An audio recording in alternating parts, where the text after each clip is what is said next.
बिन ब्याही माँ। कॉलेज से आते ही श्लोका बाथरूम में घुस गई। जब उसने देखा टेस्ट के 2 रेड लाइनें दिखा रही है तो उसके होश उड़ गए। नो, ये गलत है।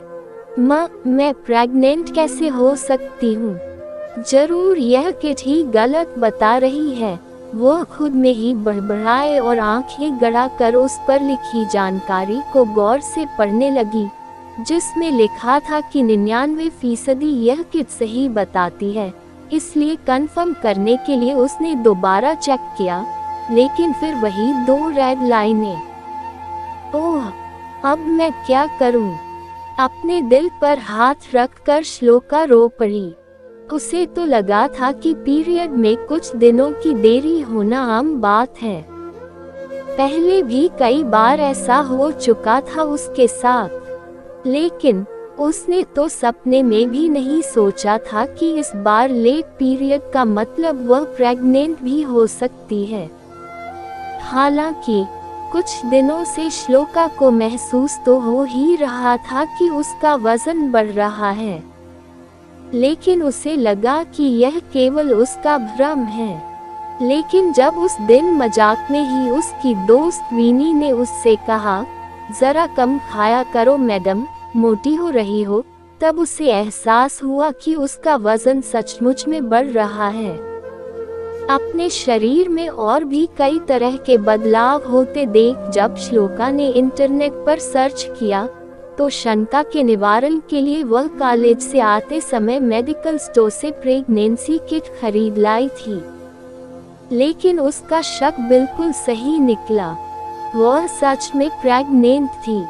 ओह, इतनी बड़ी गलती कैसे हो गई मुझसे? अपना सिर थामे श्लोका वही ढंग से टॉयलेट सीट पर बैठ गई और सोचने लगी कि अगर यह बात घर में किसी को मालूम पड़ गई तो अनर्थ हो जाएगा। सच तो यही है कि हमारे समाज में आज भी एक बिना ब्याही लड़की का मां बनना अभी भी सामान्य बात नहीं है। सबसे पहले तो उसके करैक्टर पर उंगली उठाई जाती है और फिर जी भर कर उसे कोसा जाता है। समाज ने शादी नाम की संस्था को इस तरह गढ़ा है कि एक स्त्री बिना शादी के बंधन में बंधे मां नहीं बन सकती है। अगर बन गई तो ये घोर पाप है। अरे श्लोका, तबीयत तो ठीक है तेरी? इतनी देर से बाथरूम में क्या कर रही है?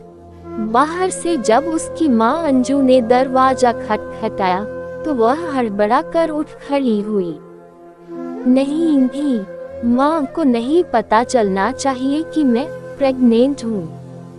अगर उन्हें पता चल गया तो वे मेरी जान ही ले लेंगी। किट को अपनी मुट्ठी में दबाते हुए श्लोका के मुंह से किसी तरह से आवाज निकली, माँ, मैं कपड़े बदल रही हूँ। आती हूँ ना, आप जाओ।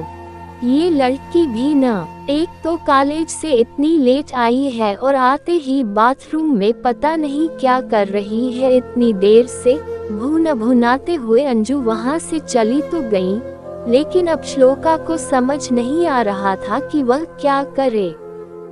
उसका तो दिमाग ही जैसे ठप पड़ गया।